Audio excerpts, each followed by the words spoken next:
Welcome in, nesters. How are things today on what here in Kalamazoo is a absolutely gorgeous Sunday afternoon weather-wise? Great temperature, beautiful sunny day. We enjoyed taking ourselves for a little walk earlier today, getting our steps in once again. My name is Mike Hess. I am a respiratory therapist and COPD dude. My name is Kelly Becker. I am someone who suffered with obesity her whole life and now an obesity specialist and human being with flaws. As are we all. And this is Fight to Flight. This is where we take a look at how we overcome our flaws. I have also had struggle with obesity my entire life. I had bariatric surgery in 2016. That led to 150-pound weight loss. I've put on about 20 pounds over the last 6 months or so. Started going back down, and then of course back up in the with the pandemic going on. I've struggled with very severe obesity since I was 6 years old. I had my sleeve gastrectomy in October of 2013. At my best, I lost about 140 pounds. I went from 310-ish to 165, and then I made it back up to 195 with depression, stress, and this pandemic. So we are sharing the chronicles of our journey of getting back on track. And so we just went for a walk, and Mike took the first shower and I took the second, and it always takes me longer. So here I am in my turban. He says there is always a preamble for when I'm ready, and I say I'm worth the wait. So here I am, everybody, on our channel with my wet hair because it is how it is. And we just walked over 4 miles.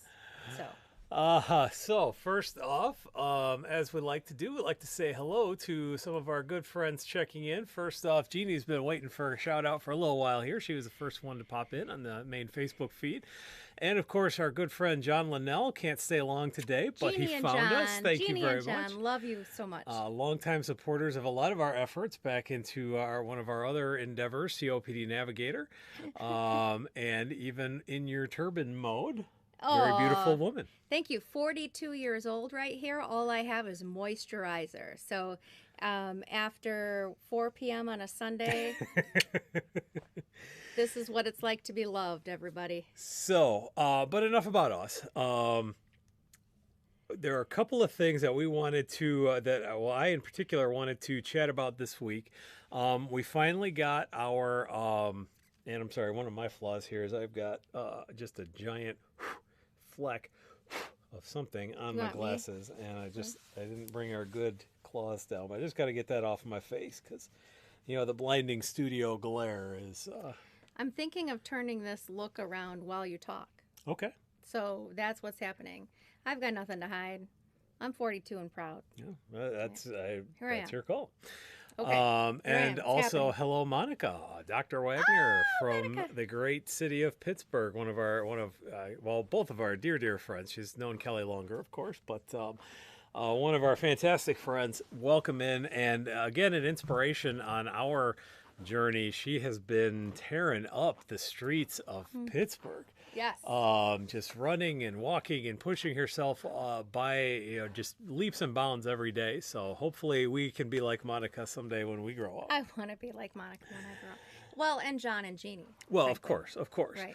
So some of this, one of the first thing I want to talk about today is related kind of to the pandemic and related to a lot of the stuff that a lot of us deal with. I have no idea how that's coming through on the microphone. I'm afraid they're hearing me scraping my hair. I guarantee they're hearing you scrape your hair.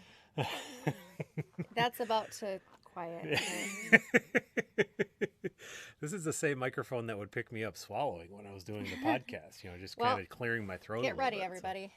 In any event, what we're doing here, hopefully, is a little bit more along the lines of positive thinking, which it turns out is pretty good because a study that came out, let's see, this particular article, I get a lot of updates and stuff from a website called MedPage Today. And this particular article talks about how repetitive negative thinking is actually linked with Alzheimer's disease pathology. So ends up, I don't necessarily want to say like a self-fulfilling prophecy, but when you start having negative thoughts, including, maybe not so much anxiety, but depression and kind of negative spirals and things like that, it really, we've known that it's not great and it kind of can lead you into more of a depressive cycle and isolation and things like that. But it also seems to have actual physical repercussions now, too. Absolutely. So they talk about patterns of repeated rumination, or where you kind of focus on the same thing over and over again, or lead yourself down a dark path, or worry, were associated with subsequent declines in global cognition, which is overall thinking, immediate memory, which I would imagine is short-term memory, and delayed memory. So, all of these things that are commonly associated with the idea of dementia, particularly Alzheimer's type dementia, is now appears to have another cause. It actually seems to leave, now maybe you may know a little bit more about this with a nursing background, global amyloid and entorhinal tau deposits. I know tau deposits have something to do with the neurons and things like that, but I don't really know. Right Monica down might to know some looking of at that stuff. endothelial things and with MRI and Endothelial being the lines of vessels. ah. But yeah, actually, Dr. Wagner would probably have a better explanation. So one of the takeaway quotes here was, as repetitive negative thinking is a commonly occurring symptom in depression and anxiety disorders, our finding could explain the associations observed between those disorders and increased dementia risk. That was Dr. Natalie Marchant, PhD of University College of London in London. So this was a study that was 292 adults over age 55 with elevated risk of dementia. This was folks who had at least one first-degree relative who had Alzheimer's, and an additional 68 in a different cohort. So there were still some genetic things. They found that they performed in the normal range in a lot of neuropsychological tests, had no clinical evidence of a psychiatric disorder. And so then they studied them over 2 years and saw that they actually did, based on some of the perseverative thinking questionnaire, where you just kind of focus on a thing and perseverate, I guess is the word, on a negative thing, and found that over the course of 4 years, people with higher repetitive negative thinking patterns experienced faster decline in the various things, the memory and the thinking parts. So what? And it's funny, this study has also come out because I mentioned a little bit earlier, our COPD Navigator group has come up probably 3 or 4 times in the last week talking about people having anxiety and depression and things like that. Yeah. And Gabby probably thinks I'm stalking her because we love her.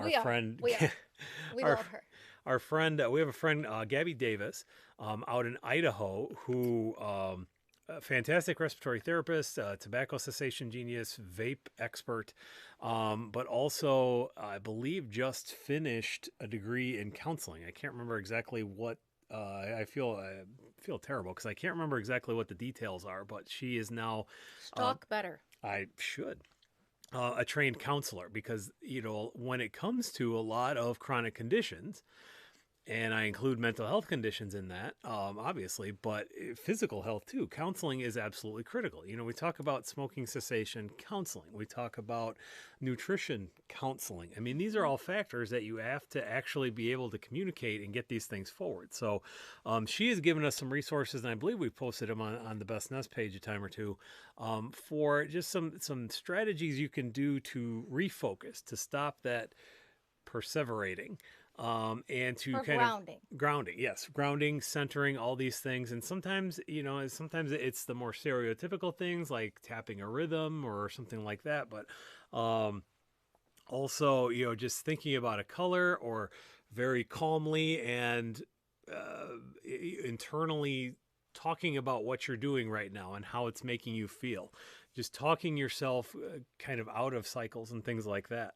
And sometimes it's more physical stuff too. One of the more comments I saw today in Navigator was when one of the group members got nervous, she would put her feet in cold water. Yeah.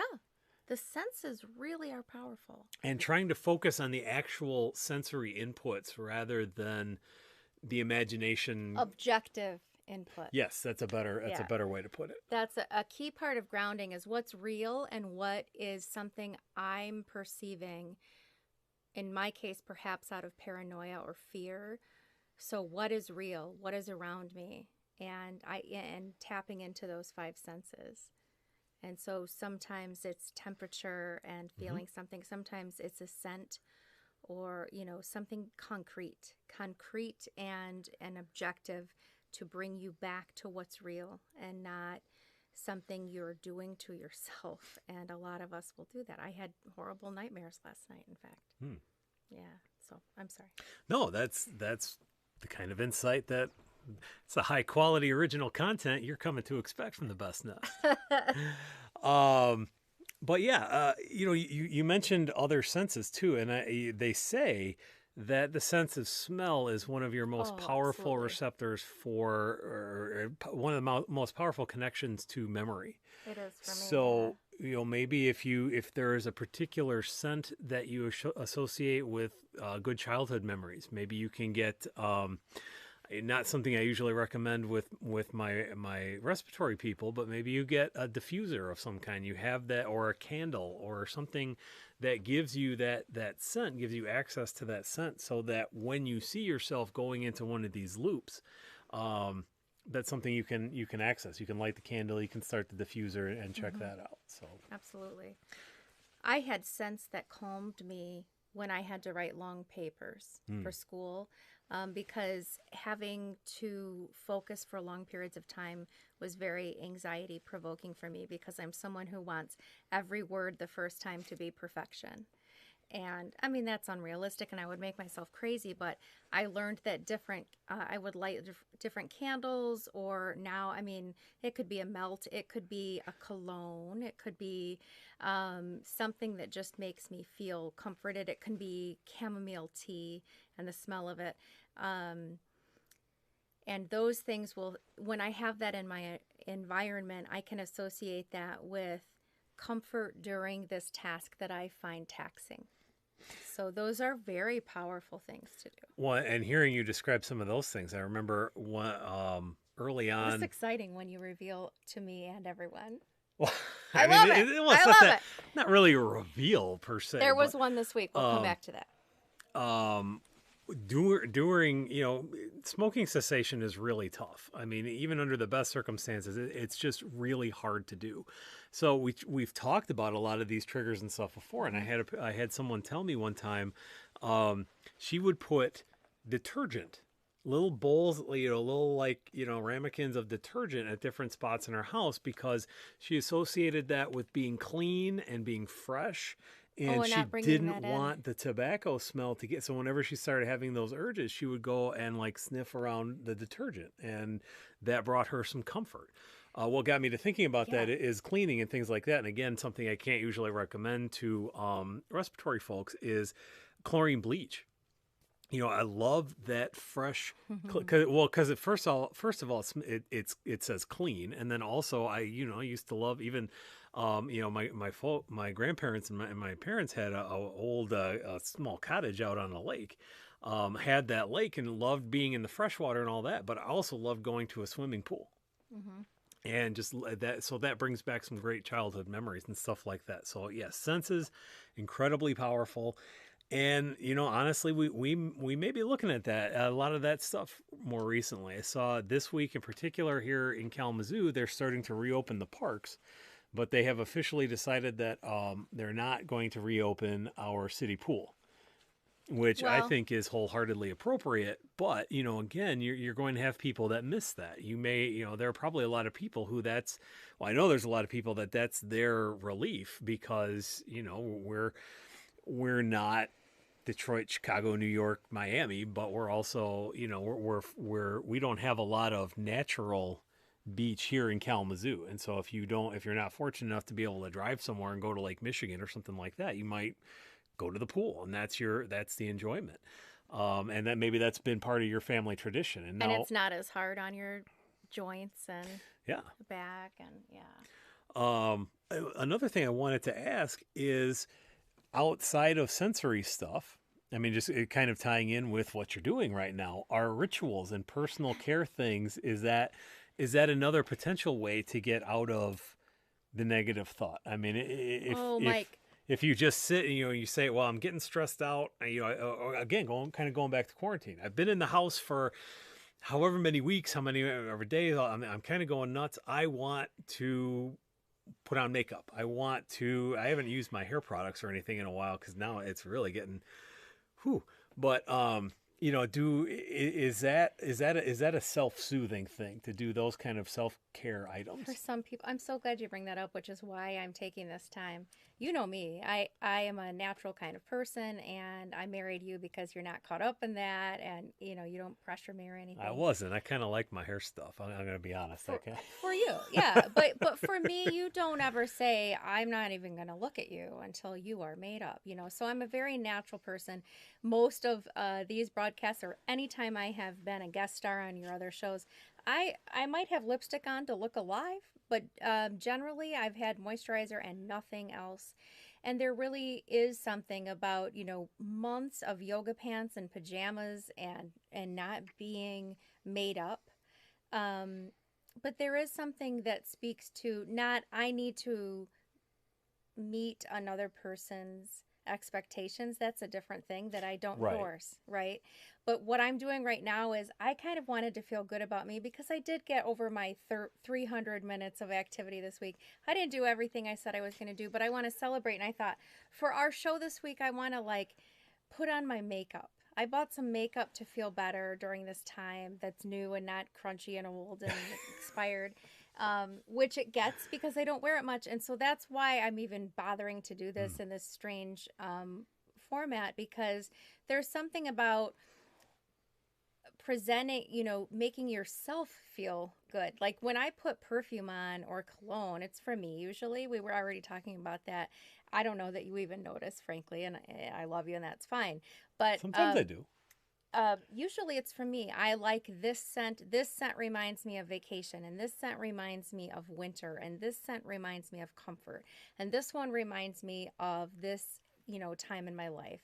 And so usually when I put on some kind of scent, there's a reason for it, and it has everything to do with me. And similarly, it's after 4 p.m. on a Sunday. We're not going anywhere, but I'm putting makeup on I didn't accomplish everything, but I have some things to celebrate, and I want to put literally my best face forward and feel proud of what I did do, and taking the time to spend on yourself no matter what that is. It could be brushing your hair. I mean, there are days that's a little rough. It can be what you choose to wear. It can be what in those senses, the pride in self is, different for each person, but there are people who don't feel ready for their day until they have prepared in a certain way. And I'm ready to be more present. So if you see me taking the time to scrunch my hair, my short hair now, and make the best of it and make it curly, or put makeup on, I'm ready to be fully present for my life. And I have been coasting through anxiety and fear of this pandemic, and I'm ready to be present. And the walking that we've been doing makes me present in our amazing neighborhood and with each other and with breathing and how I feel, and really quality sleep. And it's like I am awake, I am present, I am grateful, I'm here, and I'm ready to interact. And so it's symbolic of that. I think one of the things, one of the things I really want to highlight there is doing it for you. Yeah. And not doing it for, the external forces, whether it's people at work, whether, even whether it's me, frankly. I mean, right. These kinds of soothing things are the things that you have to do for yourself. or whatever the expectation is or the demand or whatever it is, it's got to be for you. Right. So, And I'm happily married and I didn't marry till 35 because you don't put those kinds of expectations on me because those things are pretty shallow, you yeah, know. And so, yeah, this is about wanting to be fully and being ready to be fully present and celebrate still being alive, still being healthy, still being employed, still being here, wanting to do more, wanting to reach out. It's a sign of wanting to be present. yes. So that does kind of lead us into the next thing. But first, I want to say hello to Sean, checking in the Hi, watch party Sean! here. So hope things are going well in your Portage, Portage. right? Yeah. But we won't hold that against you. We love you. We love Portage. It's fine. So the other article that I really wanted to discuss today, and I'm just pulling it up on my phone here again. I actually posted this to our Best Nest page on Facebook. So if you're not a follower there, please check out facebook.com/bestnest and join us there. We're going to be doing more updates, and that's also how you can get updates on when we go live and all that sort of thing. But so this was another article that came out from MedPage today. I actually get a daily update. I don't know if it's the same kind of Facebook/Google/whatever algorithms that know what I'm interested in. So, but it's almost invariably either obesity medicine or COPD respiratory stuff. I might have signed up for it like that at some point. I don't even know. But at any rate, this article says quarantine brings up more issues for patients with obesity. Exercise relationship with food is challenging during isolation related to the pandemic, and that's kind of the whole point of why we started doing this. Was well, one of the points. You know, we are very passionate about.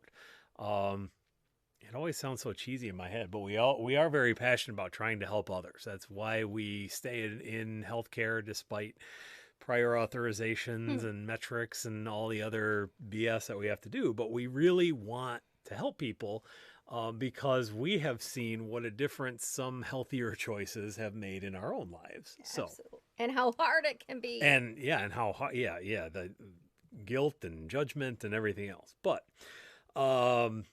so this study, it was a small survey, and the big takeaway was patients with obesity, and I really wish they would just say people with obesity, not only reported more anxiety and depression. So again, now we start getting into, I put on my public community health hat, and I start looking at what we call the longitudinal effects, where you already have some increase in risks because you're carrying too much weight. So you probably have more inflammation, which is bad on joints, which is also bad on neurological stuff.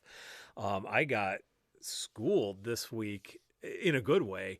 I got to hang out with one of our psychiatry residents at work for a couple hours and just talking about the roles of inflammation, because I asked him what he thought about that study, and he was right on. He was saying, a lot of this stuff, just the baseline things already put you at higher risk, the baseline anxiety. So of course, if you have that cycle, it gets worse. Not only more anxiety and depression, but also less exercise, more stress eating, and increased stockpiling of food due to the stay-at-home orders. So let me go. I want to go down a little bit here. So, it was only 123 patients, so it's a fairly small sample size. But they most commonly, 67% of the group had high blood pressure, half of them had sleep apnea, and a third had diabetes. So 87% said that they only left their home for necessities, going to the grocery store and that sort of thing. Mm-hmm. And less than half said that they went outside to walk or exercise. Now, again, some confounding factors here. It was really, I would say, difficult to go outside here in Michigan in March and even into quite a bit of April. I mean, it's just... I think I had a dream we had snow in June last night. It's part of my nightmares. Yeah, oof, that would be a nightmare. Yeah. 61% reported that healthy eating was more challenging, and an equal portion reported stress eating. Although, interestingly enough, 64% said that they were cooking more often. So this is where we start kind of getting into that complex interplay of it may be healthier eating, but you still probably shouldn't be doing more of it, or is it relatively better or not as bad? If you're, instead of going out and eating all of the, doing a round of Burger King, Wendy's, McDonald's, you're maybe cooking it at home. Is that better? Or is it still just bad because... I mean, so many variables, and I hate using that word. Which one? Bad. Okay. Disadvantageous? It all comes down to choices in the balance. So, maybe we're cooking at home more and enjoying that, and that is giving us a chance to build a new skill, maybe share family recipes that may be baking, interact with children, or share, or it's a love language to share with a loved one. And so it comes down to, are you able to enjoy those things but not abuse them and medicate with them? So it is better always to eat at home and know what you're eating, but is it that you're making it and then now you have more access, so you're grazing and you're eating more of it, or the mindfulness of it. So as I've been talking to people, it's less about even what, but more about why. And that kind of goes back into the self-soothing things, the rituals, the smells. Boy, can I speak to that. Right. Yeah. Yeah. I mean, the two things that less, exercise can be a good ritual. We've talked about, we've started seeing a little bit more of that endorphin rush as we're walking through the neighborhood, really and things high like that. Coming home today, it was awesome. So if you're getting less buzzing. of that, then that can be a problem. Yep. And then also eating, and you're probably eating comfort foods, which are generally speaking not as healthy. Well, and I don't want people to feel that choosing comfort foods at a time like this makes them bad. Right. Because that is a normal physiologic response to stress, because those types of foods will secrete dopamine and other comfort hormones. So finding other ways to moderate stress, whether it's physical activity or a craft or working in the barn or working in the yard or talking to a friend, whatever helps you moderate your stress may in theory help you moderate your using of some of those comfort foods. So I'm not going to say that any of us should avoid those comfort foods or even baking at this time, but just, can I sit down and savor this without guilt? So if you're going to have that amazing baked food or grandmother's recipe that you bestowed upon your family, can you savor it without guilt, because you're not just medicating with it, but rather celebrating it? Does that make sense? It does to me. Sean says something is cheaper and easier and tastier. There is a bit of a lag, so I'm not 100% sure what she's talking about. The comfort foods? The comfort foods, they're the carbohydrates and absolutely, they are without a doubt. And that, even without a pandemic, when stressed or when budget crunched, those are the things that are easy to find. They're available everywhere. They don't expire. They make you feel better immediately, and they're widely accepted. And so there are a lot of, and so we talk about the challenges. There are biological factors like hormones driving things and all of that, genetic factors, and I'm talking about obesity, but this can be related to any chronic disease. Oh, absolutely. And then environmental factors, and in the environment, there are people in food deserts or who are very unfortunately stigmatized and stratified, where that they don't have the same resources. And boy, isn't that being highlighted in our world right now. Well, and if I just want to, I don't like to interrupt, but I want to jump in because that's a point that I really want to make from this study. Yeah. It was relatively small, and it was done on the internet, so it's what they generally call a convenience sample. It's people who are self-selecting to be a part of this. And in the demographics, it said over half of the group that was studied had graduated college, and had an annual household income of at least $75,000 a year. Although they did say that 10% reported losing their job since the beginning of the pandemic. But again, this, half the group is the people who should have the knowledge, I use quotes, the knowledge and resources to be able to be eating better even under stress. So that was kind of buried well into the article.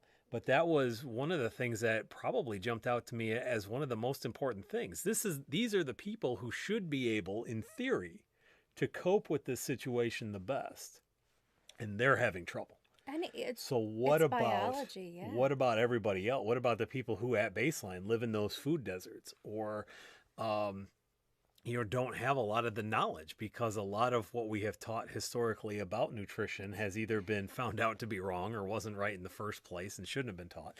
So how do we, what are we looking at it for those people? And then what are we going to be looking at, in 5 years, 10 years? Because kind of bringing it back full circle, now we're setting people up for higher long-term physical and mental problems.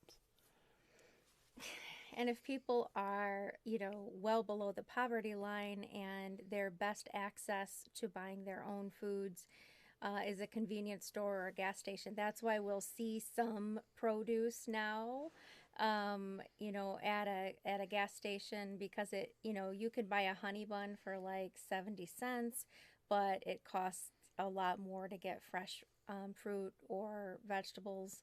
Or, we are seeing, fortunately, like grab and go options for protein, even in the convenience setting. But, there are people who want desperately to do what is recommended, and they will listen to us. They will listen to healthcare providers, but they might not feel safe going to a big store or a market, or not have transportation there. So there are so many variables. And so, again, I want to take that word bad just out, because there are people who are, everyone is good at the core and wants to do the right thing, but we have to look at knowledge, access, resources, habits, family, so many things. And, we are people of means who know better, but what happened with us? The very reason we're talking now, I did not achieve all my goals this past week. I did not. Should I have? Yeah, but we're here to talk about, well, what barriers are common and what do we do with that? And do we give up on ourselves, especially when, or even when we should know better and we have the resources and knowledge? I mean, I think we can be sensitive to those that don't have that, but we also have to forgive ourselves and understand, but keep trying and keep working and keep at it. I think that's a good segue to get us into our talking about goals a little bit. I will go first if you don't mind. Yeah, I've got eyeliner. This takes concentration. Okay. So my biggest lesson this week, if you were watching us last week, you know that my goal this week was to get, our long-term goal. I want to lose the 20 pounds I've put back on over the last 6 months or so. I got all the way back up to 233. I'm trying to get down to about 210. So between 210, 215. That's where I felt the best. That's where, kind of going back to some of the vanity stuff a little bit. That's where I think I look the best. But first week I lost 3 pounds, hit all my goals except for Monday. My goal that week was walking. This week my goal is to continue on with the walking and to get at least 60 grams of protein every day, because 60 to 80 is, as I think back to my bariatric experience, that was what the office, some fancy nurse practitioner and dietitian and stuff were trying to tell me to get. Supposed to get about 60 to 80 grams of protein every day. So I tried that, and my big takeaway was that that's a lot harder than you might think, especially if you're trying to do something that's a little bit newer, like when we talk about time restricted eating and intermittent fasting and things like that. If you have a particular window and you're working, it can be a challenge to get some of those foods in. Discovered that about halfway through the week. Went back to one of my old standbys from back when I was, in my early surgery days, early post-surgery days. And I started mixing my own protein shakes. I would get unflavored protein powder, mix it up with some of the ready-to-drink packets. You can get Crystal Light or things like that. We're not sponsored by any of these folks, but I like Sugar-free. sugar-free, low calorie, all that stuff. I like the old school Crush, the soda, the fruit flavored Crush. They had orange and cherry and all that. So I started going back to some of those. It made it easier. But even with that, it was still a challenge. Even when you're getting 25 grams of protein at a chunk, unless you're sticking with it, it can be tough. It was really tough for me to get good. And when I was getting high protein stuff, it was, for example, the one day that I had a really, really busy day and ended up eating about 3/4 of a Wendy's hamburger, a double. I got through about half of what I ate and then took the bun off because the carbs were getting just too much on me and was filling up. But again, not the best food. Felt good. Felt good. Well, let me clarify that. Felt good going down. But for about the next 3 hours, I just felt not quite bad, but I just didn't feel good either. I didn't feel good about it. I didn't feel physically good. And it really just kind of drove home the point that you've got to be very diligent, not only about your numbers and stuff, but also the kind of things that you're eating and the amounts that you're taking in and all that stuff. And on top of it, even after hitting my goals, making sure I hit my protein goal for, I'll be honest, I didn't really track much today because I just wasn't, I was thinking about what I wanted to do for goals next week. But I'm going to look up and let's see. I don't think, I did not hit my walking goal on Monday. Monday was kind of a bad day, I think, because Monday. I didn't support you either. I didn't. Well, I took the day off. Yeah, I mean, it was, and just as another segue to a segue to a segue, what are your thoughts about taking a day off from time to time? Well, in my part, I'm talking about here I am 42 and I have a regular cycle every 28 days to 38 days or 30 days, and I never did before with my PCOS. And so this week I wanted to just go gung-ho, but I said to Mike, I'm tired and I'm achy and all these things. And I said, I can take a day off. And I'm glad I did. I mean, and especially in this week, or if you were having a flare with something else. Mm-hmm. But that doesn't mean it's important that a day off doesn't mean start again next week. So it can be a slippery slope. But I went back to 5 days of activity with at least 60 minutes per day for a total of at least 300 minutes. I did accomplish that. I did take 2 full days off, especially during this challenging week for me. And so I am celebrating with my makeup like I still did that for myself, and I didn't give up on myself, even though it's tough. If you take Monday off, it kind of sets you up for the week. That's tough.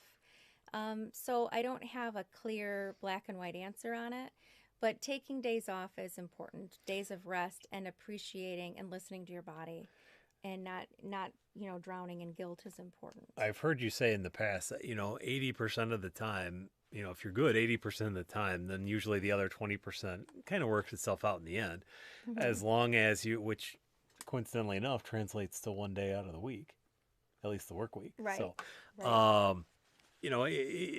Again, don't give it 2 days, 3 days, 4 days. It's really easy to fall down that slope, but also don't beat yourself up too much. Try again the next day. That's what we talk about that in smoking cessation too. It's like, yeah, you're going to have days where you might fail. You might have a cigarette, or you might have, more than you have set as your goal. And that's okay. But look at why you got to that point. Catherine also checking in, looking for some makeup tips while you're at it. I don't know what I'm doing. I feel a little bit like, I feel a little bit with my blush like Raggedy Ann. She has just these, but that could also be because I just got out of the shower from walking.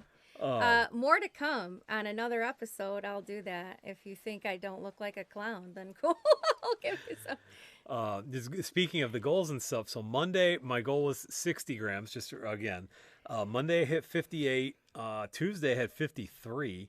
What did I have to eat on Tuesday? It's Taco Tuesday. Was it Taco Tuesday? And Yeah. we made the salsa chicken. While you're looking that up, Oh yeah, I'll I say, had Wendy's. I had, I guess it was a big Wendy's week. I had a home style chicken sandwich and then the salsa chicken, and then that's when I realized that I needed to do something like drastically different. And then Wednesday I started doing the protein shakes, and Wednesday was the first day I actually got to 60. But even with that extra boost, I only got to 62. So I'm sorry. I think I interrupted you while That's we were okay. talking about Tuesday. no, it's all true. This is, just life. As far as days off, something I've learned, and I remember, I don't think she's here on the call today, but she's doing some of my support groups. Sandra Burnside, a nurse and friend and patient, found a research article, and this was about 2 years ago when I was seeing her, and she said, something I've really learned for myself, and so I know the difference between kind of summer and winter in my weight and in Michigan, depending on how active she was. And she said, I also read something that said, if you go more than a day, so go into 2 days of inactivity, and she read this and then said she had observed it in her own life, and I definitely have as well. And it said that if you go 2 days or more without intentional activity, and that it could even be heavy house cleaning or a lot of the yard work and repairs that a lot of people are doing. If you go that long, it can feel to a lot of us like we took a medication to make us depressed. And that makes sense because I have gone on for additional education on stress and resilience and the hormones and the relationship to dementia, as a matter of fact. And if you even have some mild physical activity, you can decrease those circulating levels of inflammatory chemicals and hormones that set us up for risk. But I can't say, I have actually had, and I have said this to you this week, I have actually had days in the last 7 days where I can say I felt complete peace and exhilaration and joy. In the heavy walking, with enough time and without ever taking more than 1 day off. So I took Monday off and I took Wednesday off. And for any woman who knows how this week can go, it's just how it was. But I took Monday off and I took Wednesday off. We had walked the 5 miles before our Best Nest on Sunday. And we walked at least 60 minutes on Tuesday. And it took me some work, but I did it. And that at least prevented me from going into that depression spiral where I didn't want to get back up. So I only allowed 1 day.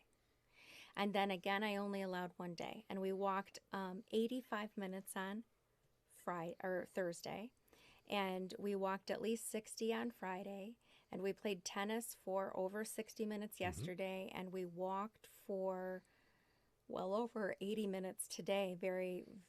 And so I only had the 2 days off, and there were not even just immediately following the walk, but there were days that I could sit with an actual sense of peace. That is important to me. Oh. That is important to me and a lot of the people I see. And when I have patients and friends and people who talk to me about anxiety and depression and hurt and weight challenges, this is a very real thing. And to know that a 60-minute walk in my neighborhood, no matter how fast I go, can make me fall in love again with my environment and my neighbors and where I am in life and where I am, it really has brought a lot together. But knowing that and you talk about that to some degree in the study, but knowing that there really is a connection between activity and mood, I'm excited for the next week and ready to do more. And I'm glad that brokenness I was feeling, because I felt peace and joy this week, even though I was imperfect in my goals, but because I felt that again, and I haven't felt that really true peace feeling, and that's in the midst of a pandemic. Yeah. I haven't felt that in probably 18 months or more. And that I knew I could feel that again. I am feeling encouraged and inspired. And I think it's tapping into those things that we want for people or we want to have again so that we can share that and other people can inspire us to that, right? Well, and that leads me actually really nicely to the last thing that I wanted to talk about today. Like I said, the first week, down 3 pounds. All I was doing was step in, piece of cake, no problem. Catherine gives you some kudos on that with being fantastic too, which absolutely. And thanks for being here, Angie and Charlie Brooks. First week, like I said, minor change, dropped 3 pounds, piece of cake. This week, kept up with that change, tried to make another slight mild change, lost all of half a pound. So couple of things, the two takeaways that I have from that are, first of all, it is really easy to get discouraged when you're starting a plan because you will probably have that burst of success right off the bat. And then you might plateau again for a little while because, and Kelly can speak to this a little bit better, I'm sure, but your body adapts to kind of new normals pretty quickly at a physiological level, the physical stuff. Or we'll work, we'll fight like hell to get you up, So, that's something that really happens. Well, and so you can get these quick fix, 10-day diet and, lose 10 pounds in a week or blah, blah, blah. And then as soon as you stop that, then you're already back up. Or you start going back. And you feel that sense of defeat again, And so it again is really easy to get discouraged and then, well, what's wrong with me? All that kind of stuff. Just like with a lot of the other things we talked about. And then that again puts you on that negative self-talk train and gets you into a bad place. But even when it comes to health, when it comes to fitness, when it comes to a lot of these things, weight is not always the be all end all. And so I've heard you talk many times, including, in a clinical sense and outside the clinical sense, about this idea of non-scale victories. Yes. And because there's sometimes you might not lose any weight, but your pants fit better, or your shirt fits better, or you fit in an airplane seat, or you can go on a roller coaster, or you can do a lot of things that aren't necessarily reflected in the number. And again, one of our best patrons talks about how Brian Simpson talks about how you should know a lot of your numbers, but don't let them define you. Don't let them tell you who you are. Amen. So the number doesn't always mean a lot. And to your point about some of the psychological stuff, I slept orders of magnitude better this week. Just, again, by having the activity. Other than Monday, which I ended up kind of taking off too, I got my 10,000 steps each day, which was the thing. We played tennis yesterday, sleeping much more soundly, waking up, at least feeling rested. I don't necessarily want to get out of bed. That's new. Well, yeah. Because I'm rested again, because I'm getting an appropriate sleep amount and quality, I think. And because my body is tired enough to want to go to bed, and I'm not like forcing it to go to bed, like we often do if we're not getting enough activity. Right. My mood, I think, has been improved. I mean, I have really enjoyed walking through the neighborhood. That's been a little bit pro and con, because it's nice to see what a lot of our neighbors do, but it also tells me that we have a lot to do. Oh, I know. With our curb we have appeal. A lot of curb appeal to catch up but it's on. Okay. We'll get there. But we got a bunch of kids who are looking for stuff to do all summer too. So, so when you maybe don't see the change in the number, focus on at least one non-scale victory that you had that week and continue on going forward. So celebrate the behavior change. Even if you don't see anything in outcomes yet, stay the course, because just deciding to make a change and sticking to at least part of it. And that's kind of where I am. I made some pretty lofty goals, as I do, and I've stuck to part of them. But I'm still proud that I've done that. Yes. And so just to put a pin in me, my goal, I'm going to continue on with my steps. And I'm going to continue. I'm not making really necessarily a new goal. I still haven't really achieved getting the protein under control. But what I'm going to do is I'm going to have a new behavioral goal. in that I'm going to do, and this will probably sound like an old school infomercial, but I'm going to do a protein drink for breakfast and a protein drink for lunch. And then with dinner, have some sensible stuff, vegetables, whatever protein I'll need.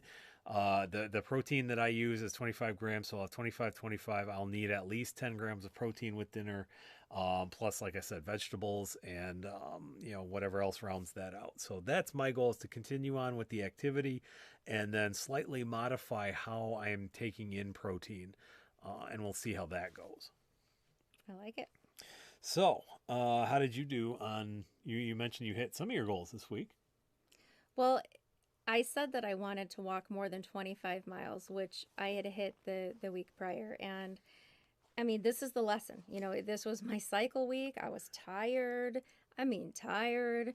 And I had, more carbohydrates and sugar than I typically do. But as I tell people often, rein it in a bit, but just roll with it. Because if you really deprive yourself and expect too much of yourself, you're going to feel defeated and rebel. So, and then that kind of goes into the guilt and all that the stuff guilt, too. and if I go into that spiral, the depression is worse. So my depression has improved markedly because I have been active at least every other day. I only took 2 days off. And for chronic weight maintenance, I talk about at least 300 minutes of aerobic activity per week. And I got 347 despite taking those days off. So well done. Proud of that, proud of better sleep. I got more protein and more vegetables. Yeah, I think than I have been. I did drink alcohol. I did have sugar. I didn't exceed 25 miles. But I'm not going to, bathe in that. I'm not going to say exactly what my eating plan is because I feel like I might jinx it. So I have a plan that I thought about on my walk, but I'm only going to share that next week. Ooh, cliffhanger. Pro or con. Our first cliffhanger on Fight to Flight. I Nice. have it in my head what I'm going to do, and I will be honest about it. If I don't do what I have in my head now, admit to it. But I have a plan. I want to get at least 300 minutes of aerobic activity, but it's really essential that I add my at least 40 minutes of strength training per week. And right now, I'll be starting a new template in my work schedule, and I'm excited about it. So I'm going to, as I often advise others, set 3 15-minute appointments, and knowing what my schedule is and the best days to do it for strength training. And my strength training might include some work I do due to my kind of frozen left shoulder, but or focus on lower body so that I don't hurt my shoulder. But so that those days are Tuesday, Thursday, and Sunday, or each week starting on Tuesday. So Tuesday early on. So Sunday, Tuesday, Thursday, 3 15-minute appointments toward the morning. And then I have plan B that both of us are freed up in the evenings those days. If I didn't do it in the morning, that we can do it in the evening. And that's another kind of plan A, plan B Mike and I have had. We've walked 5 miles, 4 miles a couple times in the morning in the neighborhood before the workday. And then some days we've just been too tired. We've just enjoyed that good quality sleep. But he really has stuck to and then pulled me along to getting in those steps in that walk in the evening. So we will be busy with our other endeavors beginning this week until 8 p.m. on Monday and Wednesday. And that's something I thought a lot about. That is our productive time. That allows us some other free time. So it's my goal to add the strength training, to continue to get at least 64 ounces of water, at least 60 grams of protein most days. But I'll report back on that. I'm up 0.2 pounds or ish. So I had lost 3.5 last week and you lost 3 and you're down like 0.2 and I'm up 0.2. So we're kind of at neck and neck right now. But I'm clearly no expert. But is that not unusual? Absolutely. For this particular week? To have some Yeah. retention? No, I have water retention. I had more water. And so I'm not tripping, and I tell people, don't let it like define you or, I didn't gain a whole bunch at the end of it all. I'm just going to keep rolling. There was a time that I was down, and I wrote it on the calendar. I had broken through this threshold. There was a point that I was down 6, and now I'm still down 3 point something. But it's okay. And also, another thing I said to Mike is my legs feel really strong again. And I don't feel 100 shakes when I walk, but maybe like 50, like my booty shake and my thigh shake and my thigh rub. Um, it's been okay. I'm feeling stronger, and to feel strong in my body and able to walk the distance we are, I feel good about that. Good. And that's better than the scale stuff. Non-scale victory. Yeah, non-scale victory, behavior goals, improving, and we may be a little more muscular. Their clothes are, still tight, but they're pulling on a little better with my bad shoulder, so that's good too. So a couple of things. We're coming up on about an hour. We budget about an hour. We started a few minutes after the schedule, but because of my preamble. Well, I wasn't going to say it, but I'm worth it. I hope I'm confident everybody else out there thinks that this has been worth it too. I'm worth it to you. Absolutely. That's why I said two. Mm-hmm. So if anybody's got any last minute questions or anything like that, please feel free to drop them in comments or anything like that. This will be available on YouTube. We're still looking for about 95 more subscribers so we can actually give it a real name instead of just a random series of characters. So please like, share, and subscribe. While we're waiting on any more last questions to come in, there were a couple of things that popped up during the course of the week that I know we had talked about maybe having a little bit of struggle with, and especially going in with the whole idea of the strength training and having some shoulder problems or things like that. How will you be integrating the stretching into that, or should we be stretching more even like before our walks and things like that? I mentioned that too.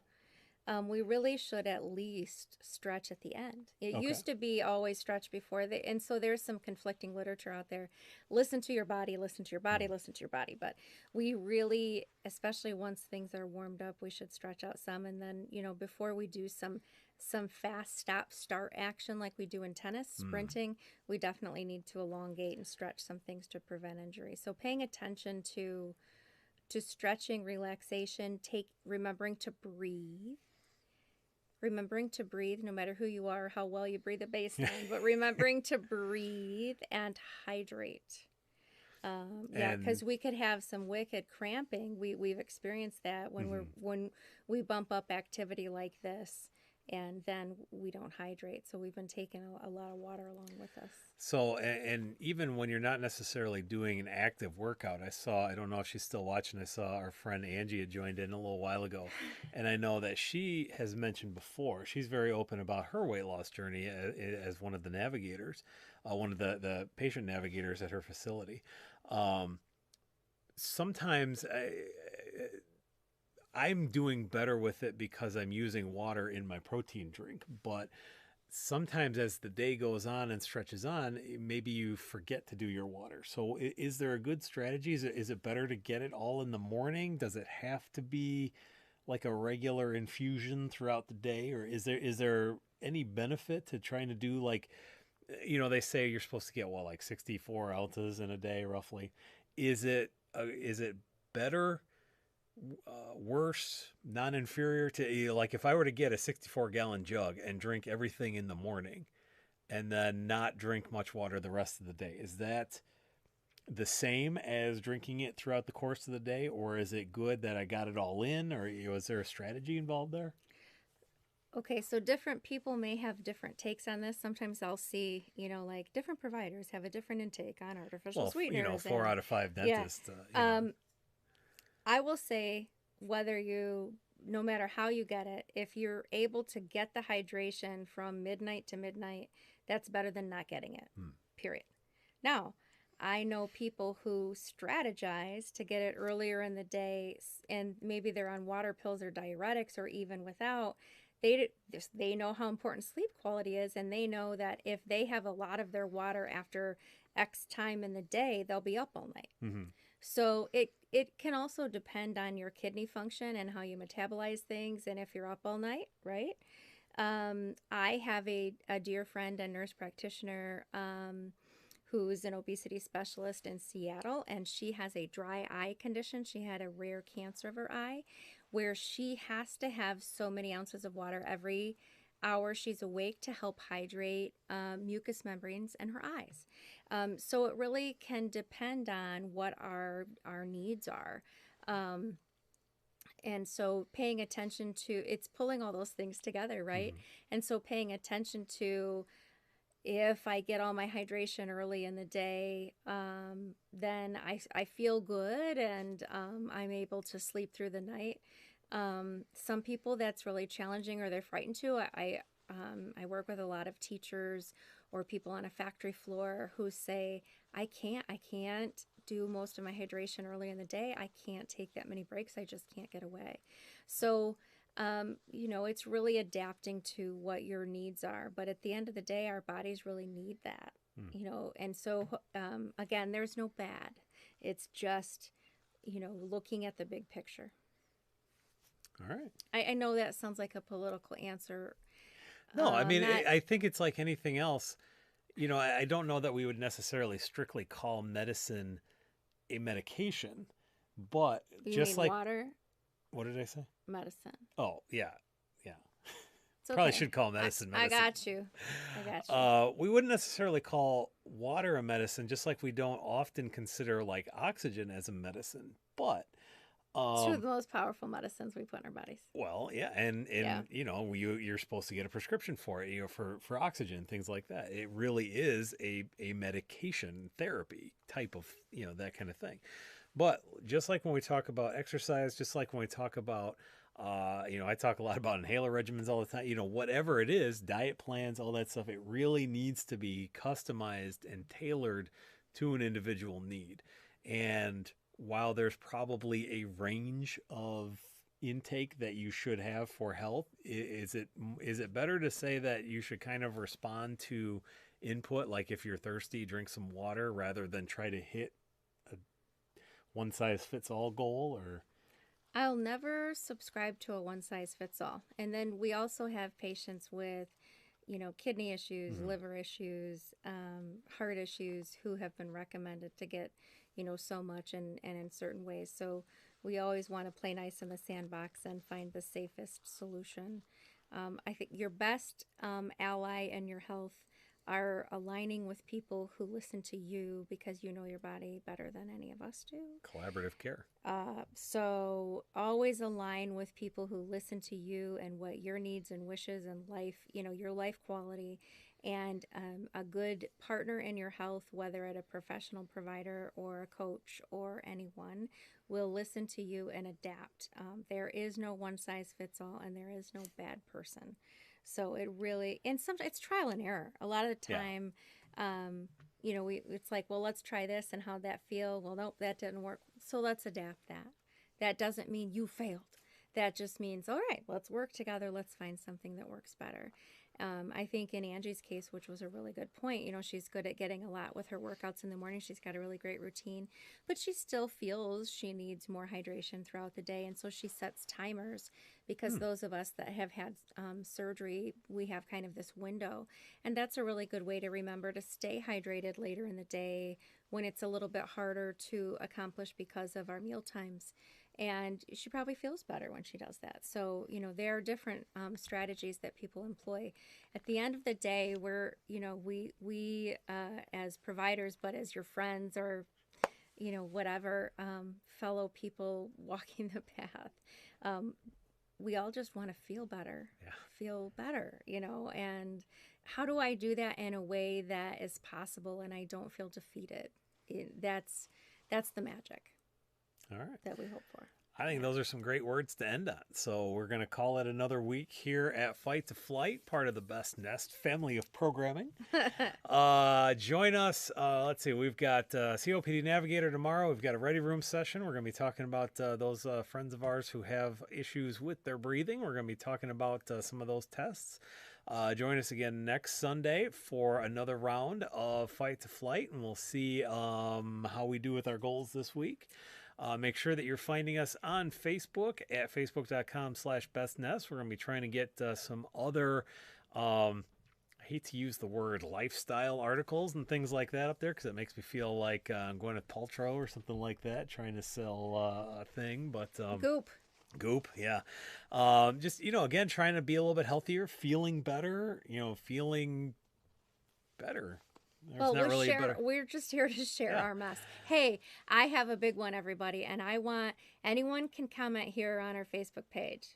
So this is a conspiracy. Mike doesn't know I'm saying this. Uh-oh. But I said, if I'm a good girl and I achieve my goals this week, which includes cleaning our room so that I can make it my office finally. Don't have to worry about that then. Stay tuned, everybody. A huge thing for me after losing this much weight is that I don't need my CPAP anymore. Oh, no. I know where this is going. Hey, Dad, you got your grill. Actually, was my idea when we were playing tennis yesterday. Anyway, I want to get a big either screened-in tent or just a big tent for our backyard. And I got a queen-sized air bed type thing. And I want to sleep outside in a tent with no CPAP because I freaking can. In my little backyard here in the Millwood, I want to sleep outside and I won't hurt as much because I can stand it and I don't need my CPAP. And so he promises that if I am a good girl this week and I do everything, he will help me get such a tent and set it up. And I did do that. I didn't say you had to sleep out there. If you want to leave me out there by myself, I don't care. I am a strong, independent woman. I will be out there. But this is a big deal, non-scale victory for me. And I want to freaking camp in my tent. So anyone that thinks this is a good goal, I want you to show me some love on our Facebook page or like and subscribe to our YouTube channel and comment that that is a great idea. All right, so who's on Team Tent? Hit up our Facebook page or our YouTube channel. Team Mike, it says it's silly, or Team Kelly. I didn't say it was silly. I said I didn't want to go camping. So Team Kelly is with the tent. Team Mike is no tent. Give us your love and opinion. Please like and subscribe so that we can even name it the Best Nest. Even if we have 101 subscribers, that's all we ever need. We love you guys.